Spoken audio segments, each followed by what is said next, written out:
It's a story we often see in movies, a love triangle that eventually ends in happily ever after. But for the family of one teenage girl, this story will forever haunt them.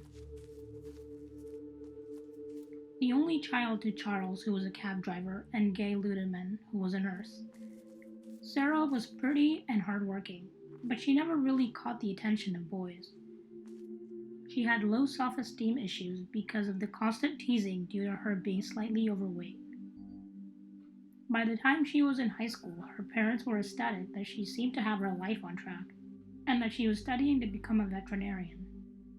That is until one day, when she walked into a Chick-fil-A, she met a boy who was working there. She caught his attention and he gave her a wink and a smile from the back. At this moment, she wanted to get to know him more. Joshua Camacho was a ladies' man and a player. He was known at school as someone who would have multiple girlfriends at a time while also talking to and seeing other girls on the side. He was also in constant contact with the mother of his child.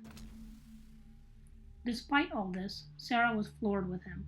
He gave her lots of attention and called her pretty and beautiful. He made her feel special, like she was the only girl in his world.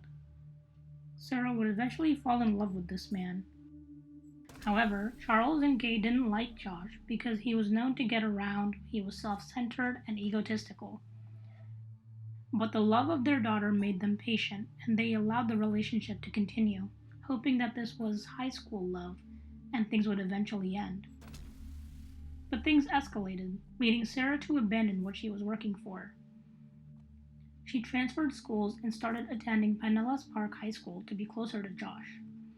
This is where her life would flip upside down. Rachel Wade was brought up in an average, loving, middle-class home. She was the typical girly girl, playing with dolls, she loved princesses, and being artistic. However, as a teenager, something inside her switched. She became more rebellious and argumentative. She fought with her mom constantly, mostly about curfews, what she wore, basically whatever triggered her anger. She would frequently run away from home as a threat because she didn't get her way. Due to this, police became very familiar with the Wade family. Barry and Janet Wade soon realized that boys became a huge influence in her behavior and attitude. She was obsessed and would resort to drastic measures for them to like her and to garner attention. This often led Rachel to become borderline stalkerish, especially after the easy sex she gave them. At this point, Rachel's parents had given up. They didn't bother bringing her back home, or care what she did or where she was when she was out late. They didn't stop her from anything, especially after she had started physically assaulting them after every explosive argument. At this point, Rachel met Josh and the two seemed to hit it off. After all, toxicity attracts toxicity. Josh and his brother were extremely well known in the neighborhood because they were players, and they both rarely kept a job. They were both smooth talkers, attracting any girl, but with this also came hostility. Girls were fighting over them, often physically, but more so over text. Josh kept everything secret. At this point, he was seeing Rachel, meeting up with Sarah, but also still sleeping with the mother of his child. Neither Rachel nor Sarah knew about each other. Sarah, still being respectful of her parents, had a curfew, which she didn't break, and Rachel didn't get off her shift at a local Applebee's until much later. Rachel and Josh were always on again, off again, leading Rachel to leave messages on his MySpace page. Josh and Sarah were also on again, off again, but she didn't always initiate it. Sarah was in love with Josh and couldn't stand being away from him, and would always return back.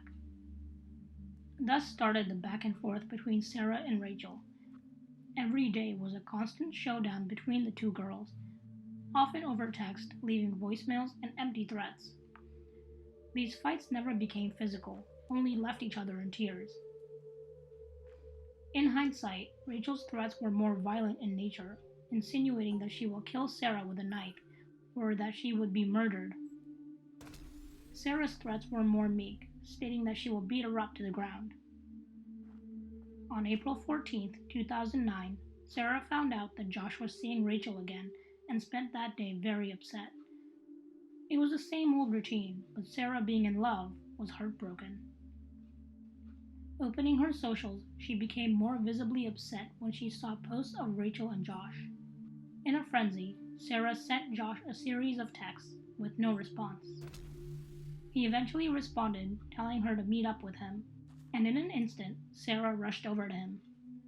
That night, Josh canceled on Rachel, lying to her and saying that he was off to help out his sister when he was actually on his way to see Sarah. Rachel had suspected that this was the case and called her friends to vent about it. At this point, she heard a car horn go off and someone yelling. Rachel knew that this was the voice of Sarah, who had previously harassed her at her workplace. Rachel felt threatened and decided to call her ex-boyfriend, asking him if she could come over. At this moment, Rachel would make a fateful decision, one that would change everyone's lives. She grabbed a kitchen knife for her protection before heading out the door. Before going to her ex-boyfriend, Javier Laboy, Rachel decided to pay a visit to Josh's house, and the two were in constant contact the entire time. Rachel knew that Josh was with Sarah. This would then start a series of phone calls initiated by the both of them and would threaten each other. Sarah would get a tip on where Rachel was that night and decided to confront her face to face. In a haste, she rushed into her mother's minivan and drove off to Javier's place.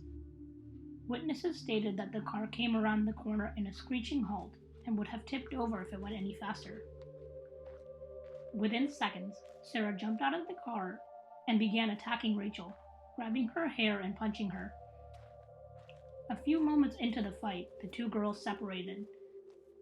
At this point, suffering a stab wound to the heart, Sarah would stagger back to her vehicle and collapse. Rachel, however, would nonchalantly walk back to the house, tossing the knife onto her neighbor's roof. Police would arrive minutes later, attending to Sarah Ludeman, who was lying on the cold pavement with barely a pulse.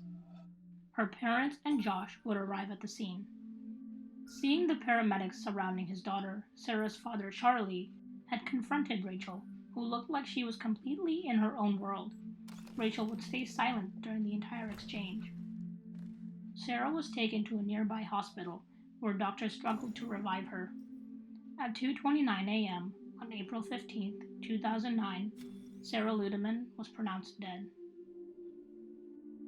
Police arrested Rachel Wade for the murder of Sarah Ludeman and was put on trial. Both Rachel Wade and Josh Camacho were called to the stand to testify. Josh barely said a word, other than boasting that Rachel and Sarah were constantly fighting over him. Rachel stated that she did it to defend and protect herself. However, with the mounting evidence that Sarah kept, those texts and voicemails from Rachel, no one bought her story. 2.5 hours after closing arguments, Rachel Wade was found guilty of second-degree murder and was sentenced to 27 years in prison. She would later appeal her sentence. On February 17, 2012, Rachel lost that appeal and still remains in prison.